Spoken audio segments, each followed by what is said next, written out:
Hello, everybody. I'll get my glasses on first. You won't get to talk at all. Okay. I respectfully acknowledge the wisdom of Aboriginal and Torres Strait Islander peoples and their custodianship of the lands and waterways. The country on which I live is Diru, and I also acknowledge the Turrbal people and the owners of the land where we are in Brisbane, Meanjin. I also acknowledge the many women throughout history who have fought for women's freedom and the freedom of lesbians, often at the cost of their lives. So I want to begin with a quote from Sherry Smiley. Sherry Smiley's book, Not Sacred, Not Squaws, Indigenous Feminism Redefined, will be published next month by Spinifex. The copies arrived just in time to be included in the books that came up here. She's writing about research practice that she had for her PhD in this book. And she wrote, I think the priorities are mixed up, when it comes about. I'm always trying to make sure it's not all about me. This is a tough balance between being a part of the film and, not making it all about me, because it isn't. But it's also important for me to be like, well, I'm the one telling this story, so you should know who I am. I've had a pretty checkered history in academia, and in today's talk, I mentioned some of the hurdles and tried to tease out why it happened. Before I begin, I'd like to add that originally both Renata and I were going to talk on this subject, but circumstances changed and she's speaking on other topics. The similar but different roadblocks and hurdles that confronted us at different stages of our careers is evidence for the systemic nature of silencing of radical feminists. My story begins at the end of 1975, when I was allowed to do an honours year in philosophy at Trobe University. The allowed part came about because I'd not done a class in logic. But when the reader in philosophy at the time, highly respected, said, but she's read Carnap and Tarski, two heavy logicians, I got in. Many of the academics in that room would not have read these philosophers, let alone answered questions about them in an exam. So I got over that hurdle. 1976, I had to write a 10,000-word thesis. An active lesbian feminist on campus, I decided I wanted to write a thesis called In Defence of Separatism. It was an interesting year of hard thinking. There were not a lot of articles in philosophy on the subject, though I was lucky to hear Christine Pearce at a philosophy conference in Canberra in 1975 give a paper called Sex Objects, Sexual Partners and Separatism. There were also activist papers in anthologies and magazines like Quest. Because in my thesis I had done a good analysis of power, oppression, domination and institutions, it was possible for me to apply these to women's oppression under the titles of heterosexuality, rape and romantic love, and finally to look at strategies used by feminists to achieve political ends, namely separatism and lesbian feminism. It was a rigorous thesis and original in the scheme of things, certainly at that time. But when I received my result, an Honours 2B wasn't sufficient for me to continue or have any chance of a scholarship, which I would need to continue. I had had an argument with one of my examiners, Peter Singer, during the year about rape. He argued that it was just like being mugged. I disagreed. I did finish up teaching philosophy at Toorak State College and at the University of Melbourne, as well as giving several guest lectures in my old department at La Trobe, because my former supervisor liked what I was doing. In 1990, a short section of In Defence of Separatism was published in A Reader in Feminist Knowledge, thanks to Renata, but because it was so short, most of the essay was missing. Finally, in 2019, I noticed that new discussions were beginning because the trans rights activists were pushing down walls, knocking down doors, and smashing ceilings to get into women's spaces. I decided it was time to put it out into the public in full. Because, through Spinifex, I was in charge of the means of production, I was able to publish In Defence of Separatism as a book and add a contextualising preface and afterword. I'm very glad it finally made it. My next foray in 1979 into academia was my decision to begin studying ancient Greek. At the same time, I applied for a scholarship to enrol in a PhD in philosophy on the subject, the structure of belief in ancient world. If someone came to me with that topic, I'd say, you need to narrow your focus. Instead, I had supervisors who had no idea what I was doing and tried to get me to read Saussure, Levi-Strauss and other structuralists. By year's end, I was pulling out my hair and was in such despair that I fell ill. It was impossible for me to continue, but I wanted to keep studying Greek, and so I transferred all my intellectual energy in that direction. I did another year of Greek, and then I was instructed to do what should have been a 4-year course in 3. Never a good idea with a language. Looking back on this time, it seems to me that the classics department was keen to be rid of me. I did also write some rather good essays about Medea, the Bacchae, and Aristotle and Plato. But my final year, which turned out to be an MA prelim, I had to write another 10,000-word thesis. I decided to write on Women and Power, a feminist reading of the Homeric hymns to Aphrodite and Demeter. These are two of the major Greek goddesses, and my intention was to work out what was going on in the hymns, each about a dozen pages long in Greek. I was always up front, and again I had the full support of my supervisor. But when I completed the year, I was called into the office of the head honcho, who said that it was not possible to do a feminist reading.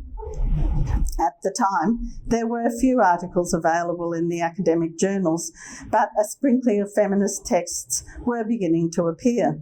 These days, there are many, and I recommend the new translation of the Odyssey by Emily Wilson, published in 2018. It's not just a new translation, it's a thoroughly new interpretation.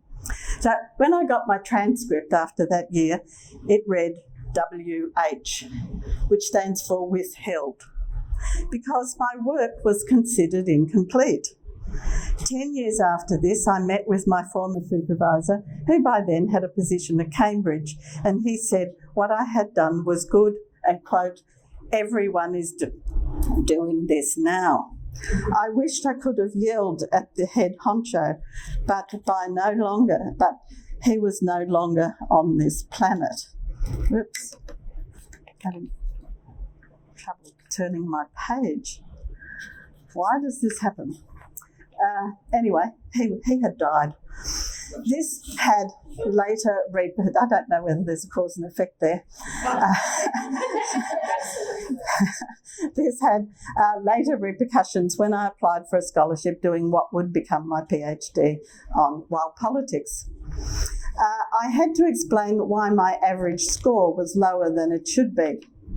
In the end, I did get a scholarship, but only in the final year, because they too could see what an underhanded result this had been.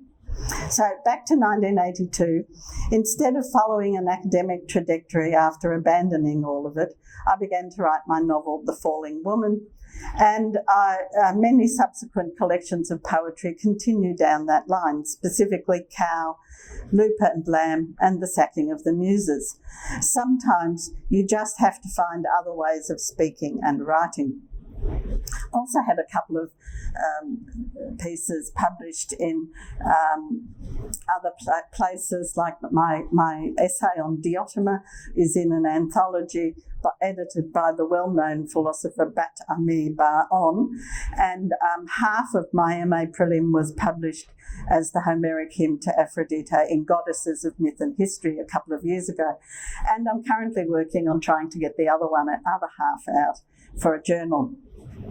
It's clear to me that I was silenced and academically punished because my work was a radical feminist analysis.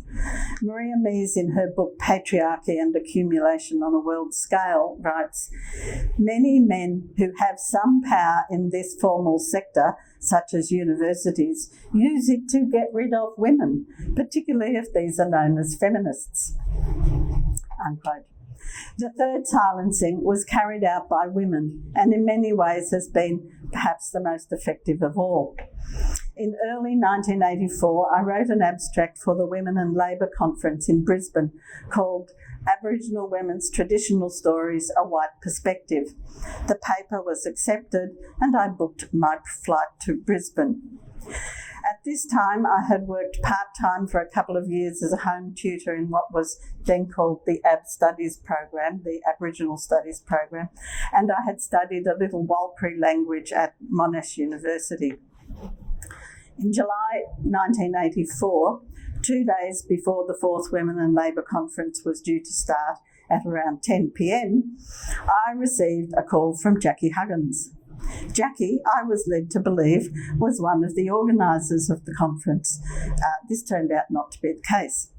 She informed me that the conference organisers, on advice from Aboriginal women, had decided to drop my paper from the program. I was rather surprised at this, since I'd heard nothing in the intervening 4 months other than the standard newsletter. So I asked why this was happening at such a late time, and Jackie explained to me that a number of the Aboriginal women who would be offended, and I had used only material that was already published. And she said I should have consulted the traditional owners of the stories. I pointed out that I was in Melbourne and most of the stories referred to Central or Northern Australia. She said that was the protocol. I then suggested that perhaps the session could go ahead, but instead of me giving the paper, that there could be a discussion of protocol and of the issues that had arisen as a result of my paper. She said that I should ring her on the afternoon of the day before the conference, and she would let me know what the Aboriginal women thought of that suggestion. I rang from a phone box in Brisbane on the Thursday afternoon. It was not entirely clear to me after the conversation whether the session would go ahead, but I was directed to meet before 9 a.m. on the lawns outside the Student Union. She said there would be a group of Aboriginal women there and they would decide what would happen. So I turned up at the appointed meeting spot and waited to hear the decision. There were a few introductions, and from conversation I worked out that Nyanuncha Eliachari was one of the women present. Nyanuncha was a highly respected Pitjantjatjara woman from Central Australia, and I'd read her contribution in the book We Are Bosses Ourselves, edited by Faye Gale. Jackie appeared at some point, and just before the session at 11 a.m, several women decided to come to my session. At the beginning, I apologised and said I wouldn't be giving my paper because of the demands made by Jackie. A few rows from the front, an Aboriginal elder put a hand up and she said, quote, "There are no men in the room. There are no men in the room. Go ahead, speak your paper." It was Nyanuncha Eliachari saying this, and because it was her, I proceeded. Halfway through, Jackie Huggins entered and assumed I had not followed her orders, nor did she ask me after the session. During the lunch hour, announcements were made over the loudspeaker to tear out pages 215 to 219 in the conference papers. Conference attendees were not to share this paper or mention it to the media, that the paper was given against the instructions of the organisers. Polly Rickard of ABC Radio National was making a program for the Coming Out show. She asked whether I'd be willing to be interviewed for the program. I said that I wouldn't be talking about the paper, but rather the issues around it. The next day, Polly Rickard informed me that she would not be interviewing me because they did not want to give me undue prominence. She said that Aboriginal women would speak on the program instead. I understood this line of reasoning and assumed that they would speak to Nyanjincha and other women who'd been at the session. The radio program went to air a week or two later. I was horrified at the way it was dealt with. Jackie Huggins was interviewed and gave her version of the events. They did not interview Nyanjincha Ilyachari or any of the group of women who had talked with me. The issue was played out as if there were major public disagreements between Aboriginal and white women. I remained an unnamed white woman, presumably so I would not have undue prominence. It was a silencing tactic. No one spoke of the discussion between white women and Aboriginal women about knowledge claims, about respect, about the consequences of speaking publicly about women's business. It was a shame that the issues were distorted, made more divisive than they had been, and created openings for women who were more interested in their own individual careers than in the well-being of the group. Accounts of the session were hugely overblown at the conference. I walked around as if I had some very contagious disease. In the media and in academic essays written later, Jackie Huggins and Eileen Morton-Robinson have written extensively about this event, and in every instance they've written it up with huge inaccuracies. First of all, they say that a group of radical feminists conspired to disrupt the conference. Not so. Another example, apparently Bell Hooks was there. No, she wasn't. Audre Lorde was there. No. Audrey was invited by me in 1985, a year later, to the Language of Difference Writers' Festival in Melbourne, of which I was the organiser. Diane Bell was there. No. Diane and Naparula Nelson were also invited by me to the Language of Difference Writers' Festival in 1985.